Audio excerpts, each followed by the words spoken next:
Our guest today is a ranger and friend and fellow Border Collie enthusiast, Wes Ramsay.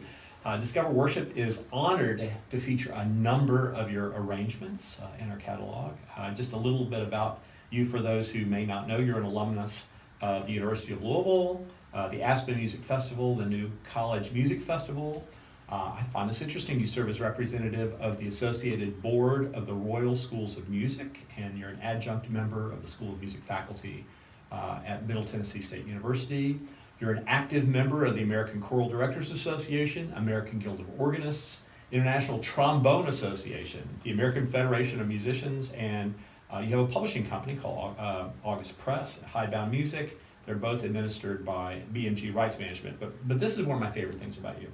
I am always impressed by men who speak highly of their wives, who are their wives' biggest fans. And in your bio it says, working from his desk on a farm in Burns, Tennessee, a short drive from his golf club, Wes enjoys his life married to renowned harpist, composer, recording artist, conductor Carol McClure, whose virtues and accomplishments make her husband's pale by comparison. And I think it's delightful when a husband speaks that fondly of his wife. So welcome to our Discover Worship interview today. It's an honor to be here. It really is. Thank you so much. Well, let's just start with how you got your start as a church music arranger.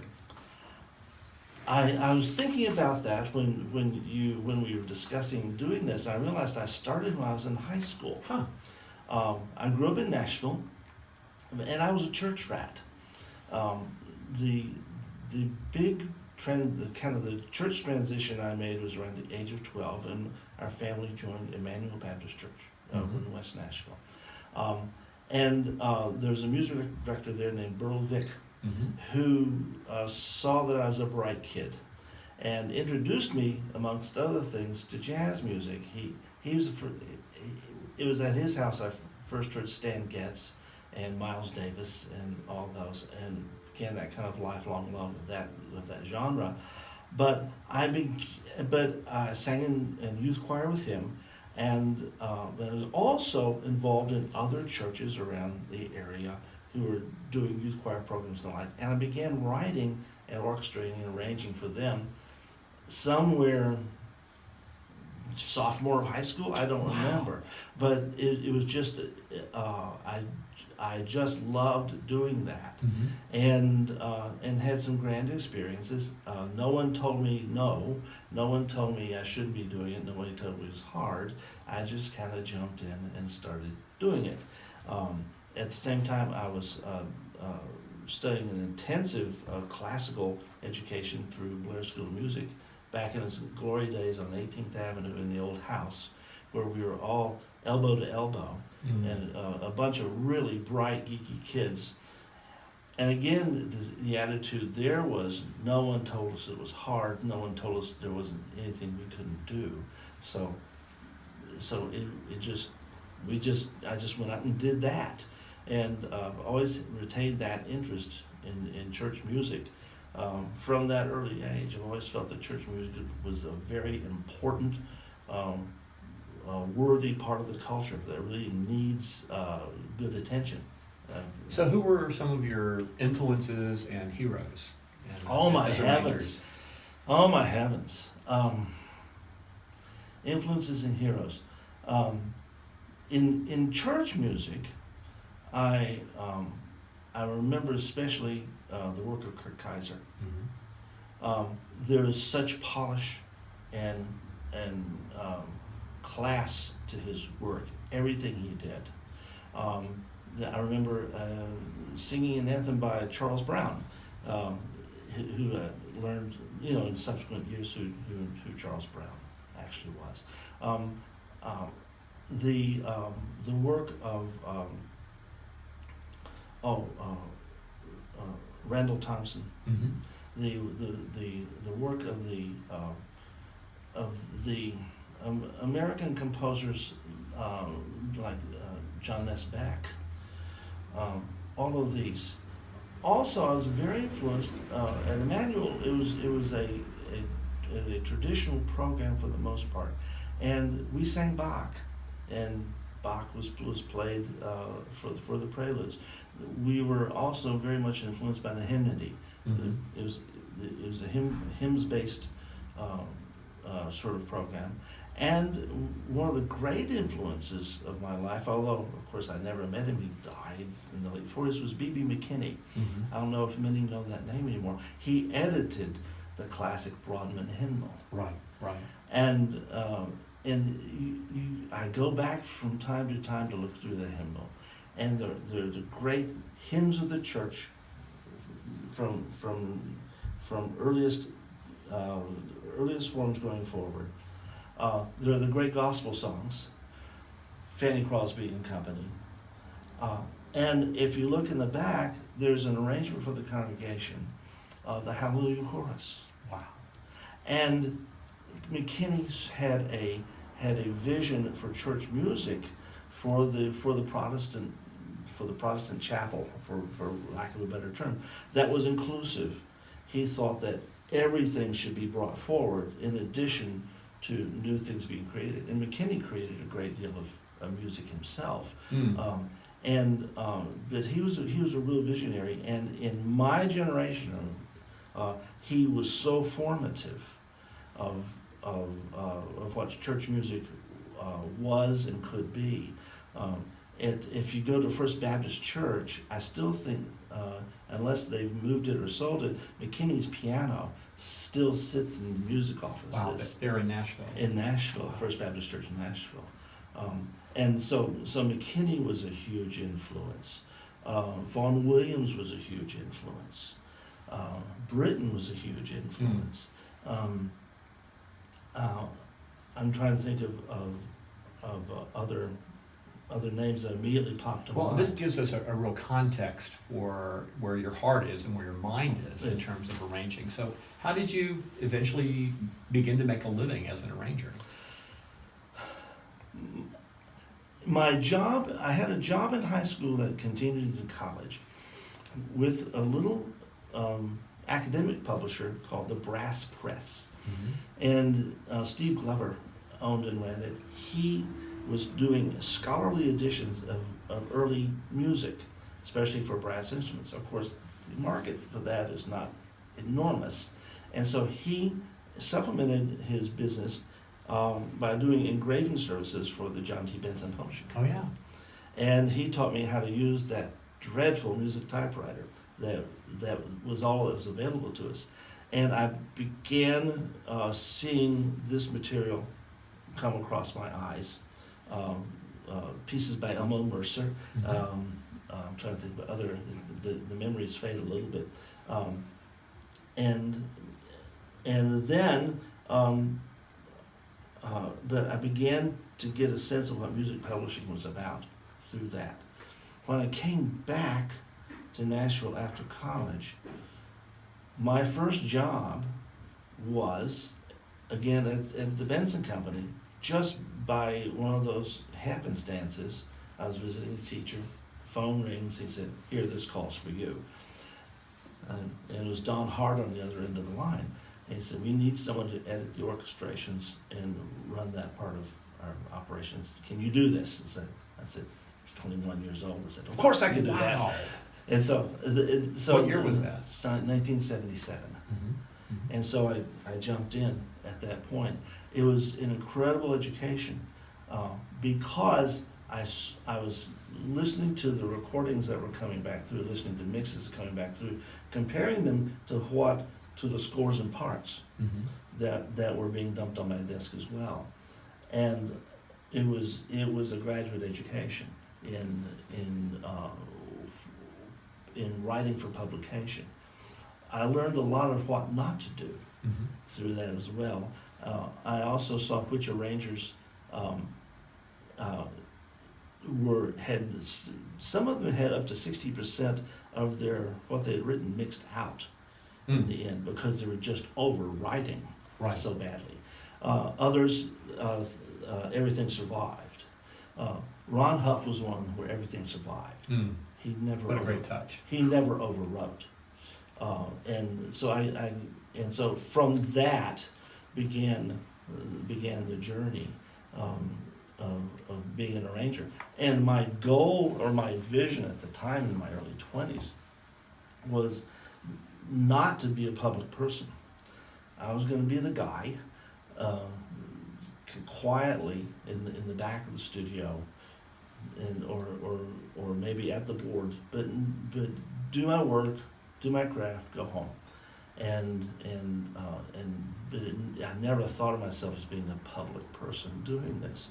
I began copying for the other arrangers because with all my training, I could take what they had put down on their scores, and I could make the transition into parts that the players could easily play. I could work out the contradictions. I could spot the clams. I could do all the transpositions, all those things. Reputation grew from that, and from that I began to move toward the life of an arranger. So for over 40 years, yeah, you've been doing that. Looking back on your career, what are some of the things you've done that you consider career highlights, or maybe that were the more successful or higher profile things? Oh my heavens! One of the things I'm, again, looking back at it, and with the perspective of time, I worked for a period in the 1980s with Jimmy Bowen, Mm-hmm. the country producer, and his arranger, whose name was Al DeLore. Al's name is not much known anymore. Al was the producer of Glenn Campbell's Wichita Lineman, Wow. amongst others. He was the producer of the first big Glenn Campbell hit records. And I worked hand in glove with Al. Bowen would do the tracking sessions and scratch vocals with an artist like Conway Twitty, again a name not much in the air anymore. Al would hand me a cassette tape, and I would transcribe the results of the entire session. Wow. Here's the bass line, here's where the guitar fill is, yada yada yada, you know. And I would make notes, and I would lay them out onto large string scores. Al would write the string arrangements, and I would translate Al's string arrangements into something the players could actually function with. Al's writing was much more, I can say it, he was a genius at the idea. He did not at points have the tools to put it down on paper. I learned to read his mind. Mm-hmm. And so I was very proud of that work, because there were some great hit records produced out of that, and I was quietly a part of that. And again, at that time, that was my idea. It was just to Be behind the scenes. be that guy, Yeah. be that guy. And I've always felt as an arranger and as a composer, which are two different roles. Arranger, producer, composer, whatever you want, those different roles I play. If I really succeed, nobody thinks, man, Wes Ramsay wrote a great arrangement. What really happens is they have that moment of, what an incredible moment of beauty, what an incredible piece of music, whatever you want to call that moment. That transcendence. That moment of transcendence for the folks in the audience or the pews, and I kind of disappear. You were the servant. You served it. I served Right. it, Yeah. and Yeah. then I kind of disappear. And when I work with engineers, I say, if we really succeed, no one ever knew we were here. And the engineers smile. They say, I got you on that. Yeah. And sure enough, if we really succeed, no one knows we were there. What matters in the end is theology. As a composer, as in all these hats I wear, is the theology that's being presented, is it accurate and true? And does it point a way up from us to the right destination Of our worship. of our worship. And our yeah. attention, And, yeah. Right, and it's not about us.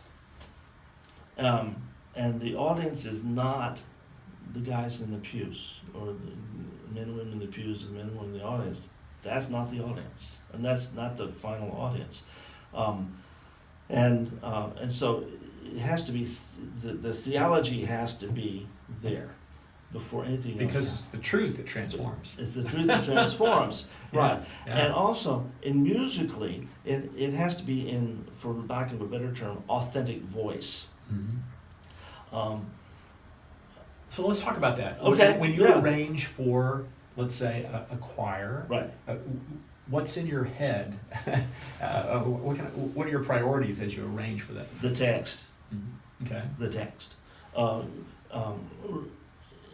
Technically, a hymn is a poem. The tune is the tune. Okay.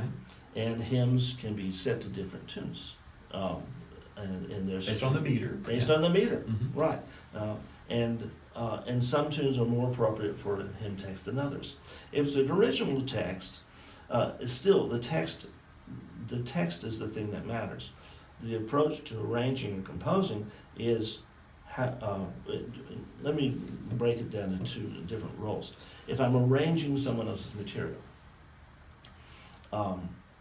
the text is there. The melody is set. I have these parameters to work within. And so what I really try to do is listen to the voice of the text and listen to the voice of the composer. And then my role as an arranger is to enhance that, but make sure I'm still speaking in the voice of the composer, not in my voice. And I've done everything from Baroque music to hip hop. But what's the voice of the composer? And what's the voice of the text? And that makes the musical choices for me. And I've been so blessed with such great teaching over the years. I have enough technique to do anything. I really do. And that's not bragging. It's one of those things I had to come to grips with. I could basically do anything. I've had that great an education. But when you serve the song, Well, I have to You serve. have- you set- you set- have to set serve that the aside. song. I have Yeah. to serve the song. yeah, yeah. I have to serve the song. It's not about me. It's about the song. Mhm. And- As you and I both look, toward what our legacy will be, we Yeah. want it to be what we have created, not what we've just kind of stamped out. Right, right. So we want to leave something meaningful and Right. significant. Right. Yeah, And yeah. in the music industry, in every aspect of it, in every genre, the tendency is to stamp things out. Right. And It's worked before, let's just do it again. Let's do And it again and again and Yeah. again until it stops working. And then let's go find something else that's working and go imitate it and stamp it out again and again and again. And I think it's a very cynical approach to business. And it's a really cynical approach to creativity, though. Oh, and you sort of hit my nerve, because I think it's an extremely cynical approach to the church and to the folks in the pews and to the musicians of the church. But I mean, I've had reputable publishing execs say we work to a lowest common denominator, just enough to make it over the bar to be marketable, and that was I took that in, and was thinking that this guy's really terribly cynical. I was at his retirement party, and all the great and good were there, and we were sitting around talking with him, and he kind of stopped and mused, and he said, I've spent my life promoting music that I would not walk across the street to hear. Wow. And I realized I don't want to be that guy. Mm. Yeah, and he retired rich, great for him. Mhm. I don't want to be that guy. And I certainly don't want to have the legacy of foisting that upon the church. Well, That's serious business. it is, and so let's kind of turn the corner here in our closing moments. It sounds like a word of encouragement to the church musicians, to choir directors, to people who are creating and delivering music Yes. to today's congregations. Yes. What word of encouragement would you have to them? Number one, thank you. You're doing great service, even when it feels really awful. And there are a lot of church musicians who did everything they could, and they're off in other businesses, and they have tales to tell. But you're doing incredible, valuable work. And you don't see the results of that work oftentimes for years out in the lives of the people you nurtured. You're a minister of music, and so the music is to minister to the congregation, but you're also a minister to the musicians.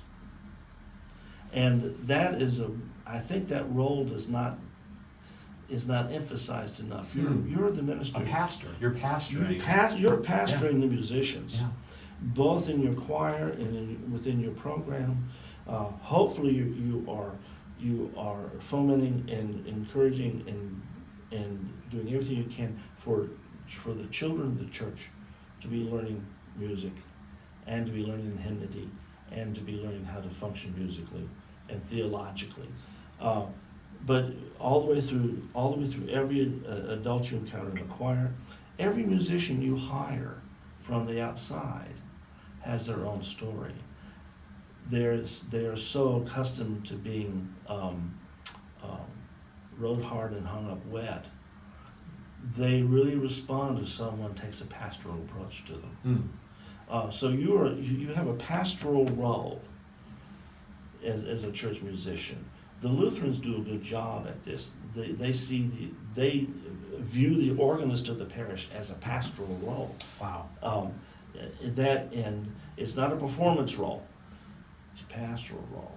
And the most successful and the most impactful church musicians I see, from small county seat churches all the way through music directors of cathedrals in England, the common thread is their pastoral approach to church music. Wow. So I would say that. I would say also never, I'd say also, let's put it this way, be always listening and improving your skills. Be always, My friend calls that constant and never-ending improvement. yes, can I? Can I? Exactly. Yeah. I would encourage every person involved in church music, try doing some writing yourself. And not for publication, but perhaps the children's choir needs to learn how to sing the descending minor third. Set a couple of psalm verses using the descending minor third, or if they need to learn how to sing ascending perfect fourth, do something like that. Only the barest tiny sliver of music, as you all know, that's ever created ever reaches publication, nor should it. The vast majority, it never should. And so there's only a little tiny sliver that becomes published in a product. That should not prevent you from writing. That should not prevent you from writing. We have boxes full of wonderful stuff that may or may not see the light of day as a publication, but I'm really glad it got written in our household. Because the audience isn't the commercial marketplace. the audience of one. Right, Yeah, and yeah, also it's yeah. about the impact that, especially working with, well, even of all ages, it's about the impact that that little piece of composition might have upon a life. Yeah. And we've seen, I've watched some real miracles happen very quietly, slow motion, in lives of kids because of the pastoral approach to teaching in church music, and bearing fruit in their lives later on. But it's a slow motion miracle. It's not. And that's probably the miracle in both of our lives. Sure. Having been brought up in the church with music. Yeah, yeah. And then that has transformed our lives and allow us to be part of transforming other people's lives. Sure, Well, absolutely. It's a privilege. This has actually been really exciting for me to hear your story up to now. Yeah. And it'll be fun to watch your story going forward. And if people are interested, again, in contacting you, Wes.Ramsay, Yeah. Ramsay, It's an AY, folks. at gmail.com. gmail.com. And I have a again, Facebook page, and I tend to speak of cheerful things there. I've deliberately not put a website up yet. I'm going to have to, because I'm above. you're hitting critical mass. I'm where you- above the radar. Yeah, I've got to do yeah. it, but I've generally tried to stay below the event horizon a bit, because of just wanting to get my work done, and so, but that will happen. But the Facebook is wonderful, the email is wonderful, Wes.Ramsay, AY, folks, at gmail.com. And I'll correspond with you, absolutely. And he'll show you pictures of his awesome border collies. I've got these 4 crazy border collies, and they are the latest pack of, we've had, I think about 10 over the Wow. course of years, and one of them I still miss daily, who came to the end, but it's a wonderful life that I've been given, and I realize I've been given it by grace, Well- and not anything I deserve.